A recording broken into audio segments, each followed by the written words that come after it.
오늘 저는 성찬을 준비하면서요, 십자가로 하나 되는, 다시 십자가로 하나 되는 것이 무엇인지에 대한 그 의미를 함께 좀 살펴보기를 원합니다. 제가 사진을 한 장 준비했는데요, 한번 사진 한번 보실래요? 여러분, 이 사진이 무슨 사진일까요? 무슨 사진일까요? 사람들이 막 어떤 담 위에 올라가서 막 손도 들고 있고 막 뭐라고 하고 있는데요, 이게 무슨 사진 같으세요? 영어 같은 이거 읽으시는 분은 저게 뭐다 알겠지만 저게 영어가 아닙니다, 여러분. 뭔지 아세요? 독일어입니다, 독일어. 그럼 이제 뭔지 아시겠죠? 맞습니다. 베를린 장벽이 무너지는 사건이에요. 저게 베를린 장벽이에요. 베를린 장벽은요, 1989년 11월 9일 베를린 장벽이 허물어졌어요. 이 베를린에 동독과 서독으로 나누어져 있던 그 베를린, 이 베를린 장벽이 보니까요, 몇 년부터 지었냐면 1961년부터 베를린 장벽을 만들기 시작했다고 그래요. 1949년에요 동독이 이제 정부가 수립되고 거기가 어떻게 보면 이제 공산화되지 않습니까? 그러면서 서독과 동독이 분리가 됐어요. 그런데요, 1949년부터 1961년까지 몇 명이나 동독 사람들이 서독으로 넘어갔냐면요, 약 250만 명이 넘어갔다는 거예요. 동독에서 못 살겠다는 거예요. 그래가지고 사람들이 계속 서독으로 넘어가니까요, 이 동독하고요, 소련하고, 예전에 무너지기 전에 소련이 있죠. 러시아가 이제 소련이었잖아요. 소련이 뭘 하냐면요, 이 베를린 장벽을 1961년부터 쌓기 시작합니다.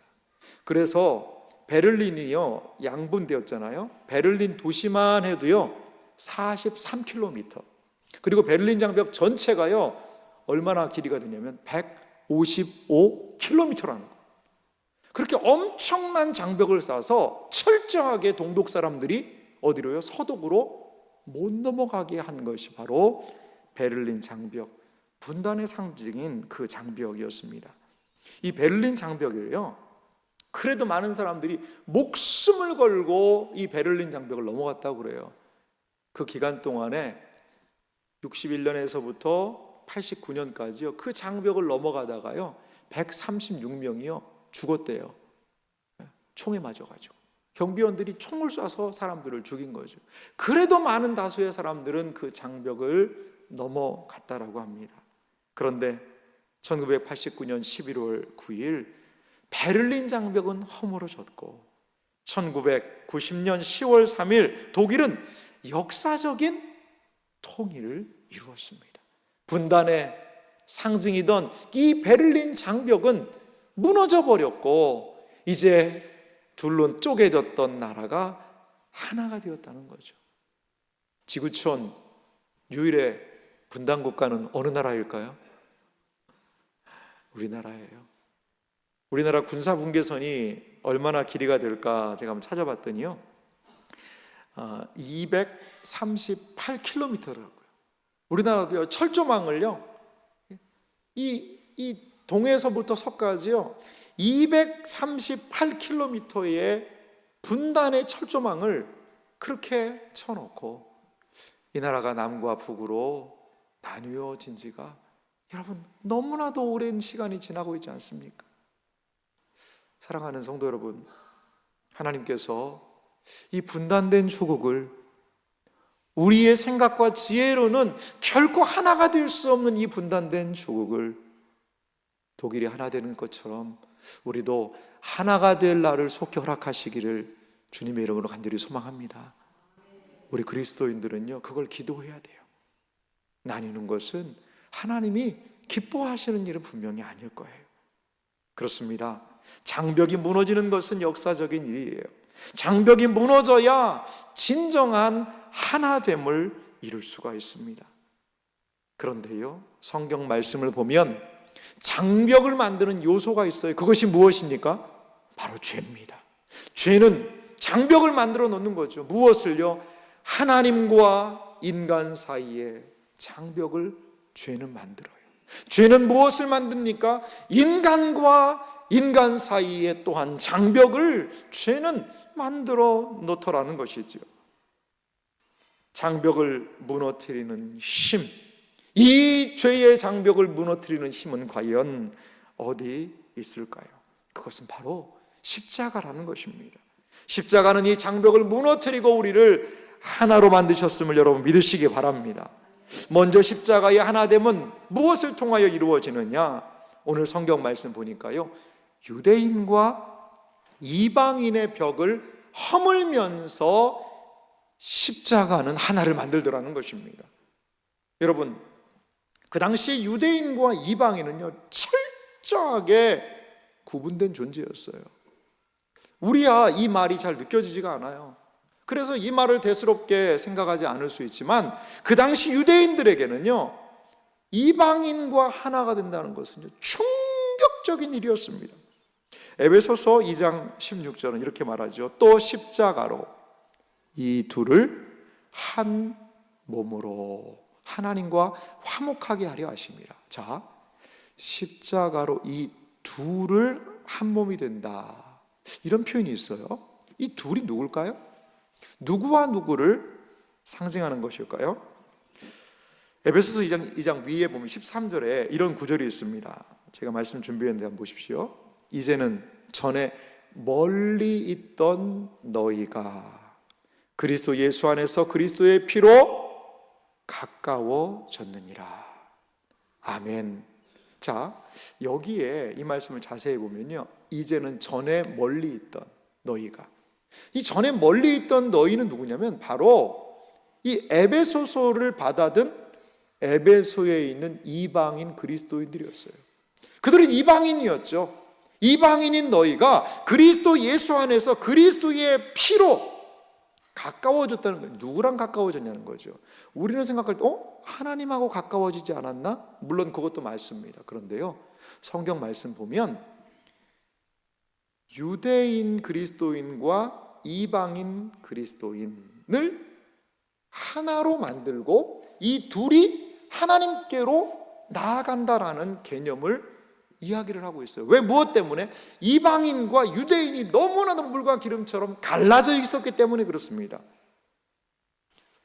성경은요, 이방인인 너희가 그리스도 예수 안에서 그리스도의 피로 유대인 그리스도인들과 유대인들과 가까워졌다라고 이야기를 해요.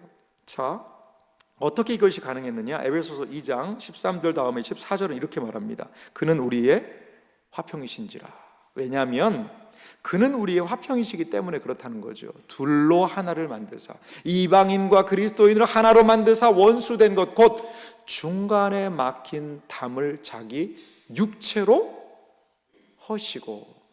아멘. 여기에는 성경적인 배경이 있어요.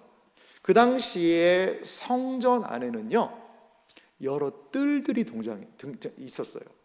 이 성전 안에는요, 이방인의 뜰이라는 곳이 있어요. 그리고 여인의 뜰이라는 곳이 있어요. 그리고 성전 앞마당이 있어요. 그래서 성전 안으로 들어올 수 있는 단계들을 만들어 놨어요. 이방인의 뜰까지는 이방인이 들어올 수 있는 자리예요. 그런데 이방인이 그 뜰을 넘어서서 여인의 뜰로 유대인 남성들이 갈 수 있는 거기까지 들어가면 어떻게 될까요? 죽었습니다. 죽었어요.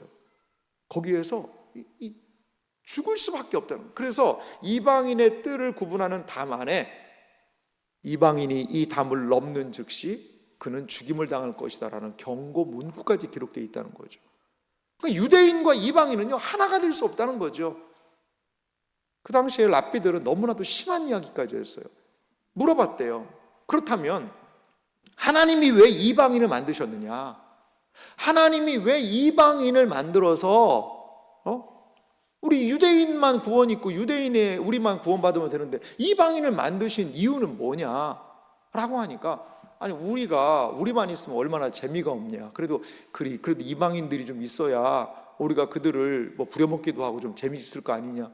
이런 이야기를 하는 랍비도 있을 정도로 이방인은 구원받지 못한 존재라고 아예 그들을 하나님의 구원과 은혜의 자리에서 배척시켜버렸다는 거죠.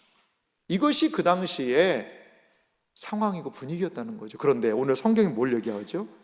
이 이방인과 유대인의 그 높은 담을, 그리스도께서 중간에 막힌 담을 무엇으로요? 자기 육체로 허물어 버리셨다는 거죠. 자기 육체로 허물어 버리셨다는 거죠. 왜 예수님이 십자가에 달려 죽으셨죠?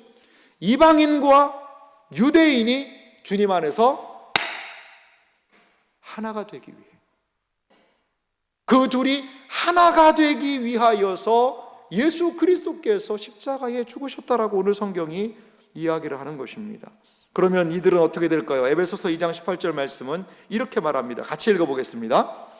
이는 그로 말미암아 우리 둘이 한 성령 안에서 아버지께 나아감을 얻게 하려 하심이라. 아멘. 우리 둘이 이방인 한 형제가 된 유대인과 이방인이 이제 하나가 되어서 아버지 하나님께 나아감을 얻게 되었다는 것입니다. 사랑하는 성도 여러분, 그렇습니다. 십자가가 우리에게 보여주는 것은 무엇입니까? 이방인과 유대인을 하나가 되게 하는 십자가. 그 당시에 철천지 원수같이 지냈던 유대인들이 얼마나 이방인들을 무시합니까? 사마리아를 왜 돌아다니면서까지 그들을 무시합니까? 그들은 유대민족의 정통성을 상실했다라고 사마리아 사람들을 배척하지 않았습니까? 유대인들을요, 개처럼 취급을 했어요. 말로 담기도 어려울 정도로 말이죠. 그러한 사람들이 어떻게 해요? 하나가 되었다는 거죠. 어디 안에서? 십자가 안에서 말이죠. 지금 우리는 유대인과 이방인을 구분하지 않습니다. 사실 우리는 이방인이잖아요, 어떻게 보면. 그런데 지금은 우리가 이방인이네 유대인이네 그 구분은 없어요. 하지만 여러분 기억하시기 바랍니다. 예수 안에서의 구별은 없습니다. 그리스도에게 나온 사람이라면 돈이 많은 사람이든지 돈이 없는 사람이든지 사회적인 신분이 높은 사람이든지 사회적인 신분이 낮은 사람이든지 소외되고 연약한 사람이든지 힘이 있고 능력이 있는 사람이든지 그 모든 사람들을 예수 그리스도는 십자가로 하나가 되게 하신다는 사실을 여러분 믿으시기 바랍니다. 이게 십자가의 능력이에요. 혹시라도 우리 가운데 마음에 벽을 치고 사시는 분이 계시지 않습니까? 저 사람하고는 안 돼. 저 사람하고는 안 돼. 그건 안 돼. 라고 혹시라도 마음에 높은 장벽을 치고 사는 분이 계시지 않습니까? 벽이요, 나를 보호해 주는 것 같아요. 나를 보호해 주는 것 같아요. 하지만요, 벽은요, 분열시키고 단절시키고 결국에는 우리를 고립시킬 수밖에 없다는 거죠. 사랑하는 성도 여러분, 고립된 벽 안에 갇혀 사시지 마시기 바랍니다.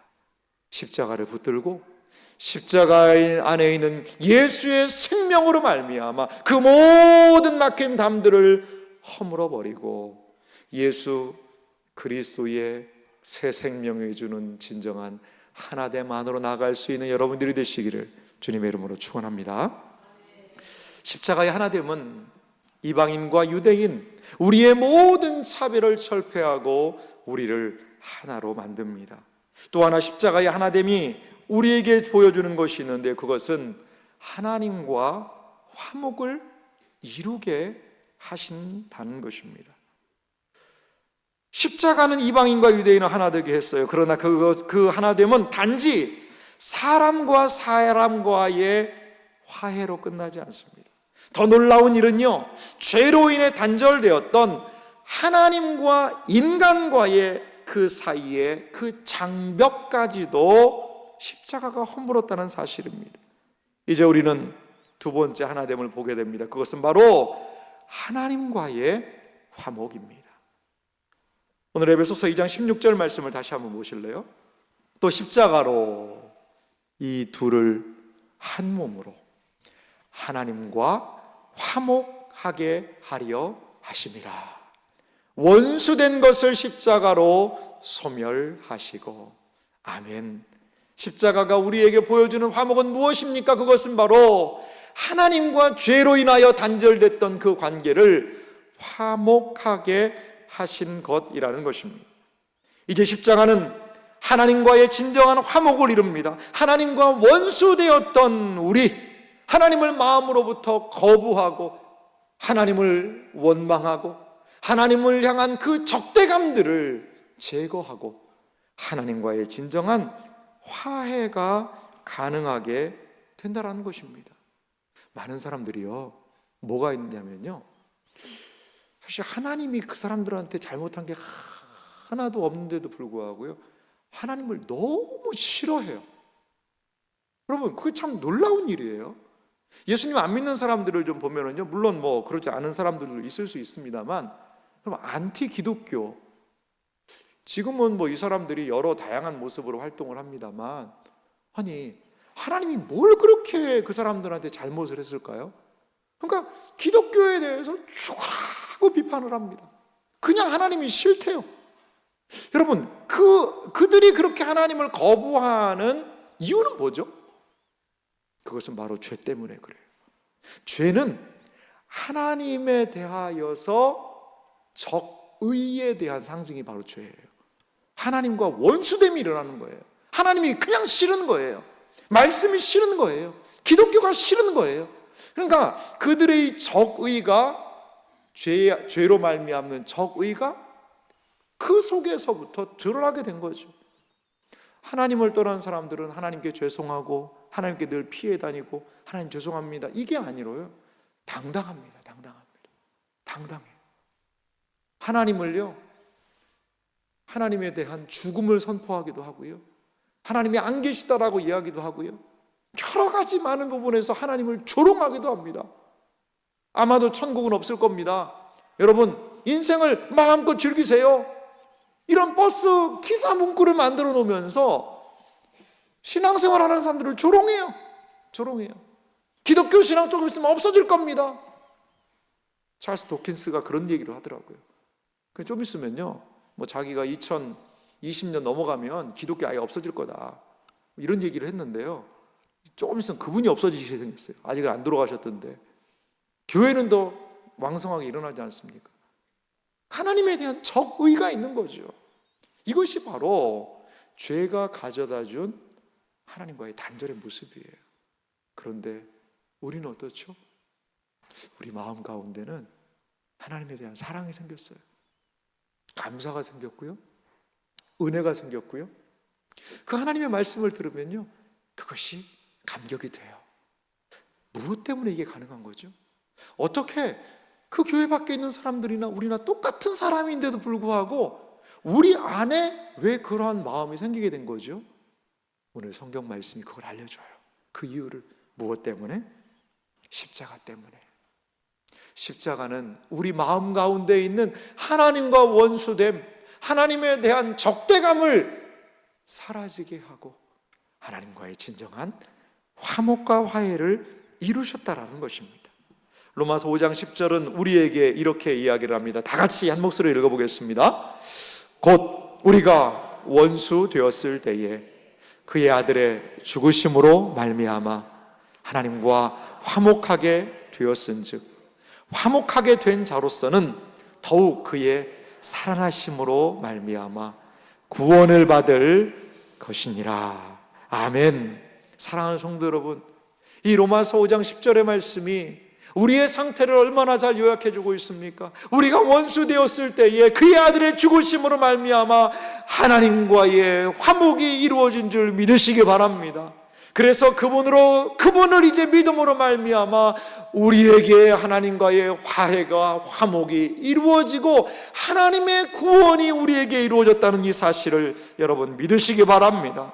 그렇습니다. 우리는 원수였지만 이제는 하나님과 화목한 자가 되었습니다. 십자가는 단순한 상징이 아니에요. 십자가는 하나님과 다시 연결되는 유일한 다리요, 유일한 방편이요, 유일한 길이라는 사실을 믿으시기 바랍니다. 오직 십자가만이 하나님에 대한 적대감을 씻어버리고, 오직 십자가만이 하나님에 대한 원수됨을 없애버리고, 오직 십자가만이 하나님과의 우리의 유일한 회복의 길을 열 수 있다는 사실을 여러분 믿으시기 바랍니다. 사랑하는 성도 여러분, 성찬은 무엇이지요? 바로 이 십자가의 하나됨이 새롭게 경험되어지고 실천되어지는 장소, 실천되어지는 예식이 바로 이 성찬이에요. 성찬은 바로 십자가의 하나됨을 다시 한번 확인합니다. 성찬을 받을 때에 우리는 먼저 기억을 합니다. 무엇을 기억할까요? 십자가로 말미암는 하나님과 우리의 하나됨, 십자가로 말미암아 하나님과 내가 하나됨을 기억하는 자리가 여러분 이 성찬의 자리라는 사실을 기억하시기 바랍니다. 성찬은요, 나 혼자만의 자리가 아니에요. 무슨 자리입니까? 성찬은 우리가 함께 받는 자리예요. 떡이 하나요 많은 사람이 한 몸이라고 이야기했습니다. 우리가 한 몸 되어서 서로를 형제와 자매로 인정하고 사랑하며 함께 주님의 몸을 나누며 피를 나누며 우리가 주님 안에서 하나됨을 생각하는 자리가 성찬의 자리입니다. 그래서 가족이든 친구이든 나와 생각이 같던 다르던 간에 십자가 앞에서 우리가 모두 한 형제요 한 자매임을 확인하는 자리가, 하나됨을 확인하는 자리가 이 성찬의 자리임을 여러분 기억하시기 바랍니다. 성찬은요, 단순히 잔을 마시고 떡을 먹는 것으로 끝나는 것이 아닙니다. 성찬은 이 십자가의 은혜를 우리의 마음에 간직하고 새기는 자리이자 시간입니다. 원수와도 화목하고 더 이상 담 쌓는 삶 살지 않으며 하나됨을 힘써 지키는 것, 그것에 대한 각오와 시작이 이 성찬을 통해 이루어져야 합니다. 십자가의 은혜를 품고 살아가기로 결심하며 다짐하는 자리가 이 성찬의 자리가 되어야 합니다. 성찬은 단순하게 상징적으로 기념하는 자리만이 아니라 결단하는 자리요, 고백하는 자리요, 새롭게 실천하는 자리가 되어야 함을 여러분 믿으시기 바랍니다. 사랑하는 성도 여러분, 그리스도께서 죽으신 십자가, 거기에서 하나됨이 이루어졌습니다. 그 하나됨으로 말미암아 우리가 구원함을 얻게 되었습니다. 이 성찬식은 그리스도의 십자가의 하나됨의 의미를 다시 살아서 재현하는 자리입니다. 그리스도의 떡을, 그리스도의 잔을 받아들고 그리스도께서 이루신 이 하나됨의 원리를 기억하시기 바랍니다. 십자가 앞에서, 성찬 앞에서 원수로 지낼 수 없어요. 이해할 수 없는 사람, 이해할 수 없는, 저 사람은 나 이해할 수 없다라고 생각하는 그 사람, 그 모든 담을 헐 수 있는 것은 그리스도의 십자가요, 성찬의 놀라운 은혜라는 거예요. 나 스스로 그 담을 허물 수 없습니까? 그러면 주님께서 은혜의 강을 허락하셔서 그 담을 넘어가게 하실 거예요. 넘어가게 하실 거예요. 그리고 언제 그 담이 있었는지 알지 못할 정도로 그 모든 담을 주님이 우리의 마음에 있는 상처와 분열의 담들을 이 성찬을 받을 때에 우리에게 허락해 주실 줄 믿으시기 바랍니다. 고린도전서 10장 16절과 17절은 이 성찬의 의미를 우리에게 이렇게 소개하고 있는데요, 다 같이 한 목소리로 성찬의 의미를 기억하며 크게 한번 같이 읽겠습니다. 함께 읽습니다. 우리가 축복하는 바 축복의 잔은 그리스도의 피에 참여함이 아니며 우리가 떼는 떡은 그리스도의 몸에 참여함이 아니냐. 떡이 하나요 많은 우리가 한 몸이니 이는 우리가 다 한 떡에 참여함이라. 할렐루야. 한 떡에 참여하시기 바랍니다. 그리스도와 한 몸에 참여하시기 바랍니다. 이 성찬을 통하여 이 주님의 놀라운 십자가의 성취를 다시 한번 여기에서 경험하는 놀라운 은혜가 우리 모두에게 있기를 간절히 소망합니다.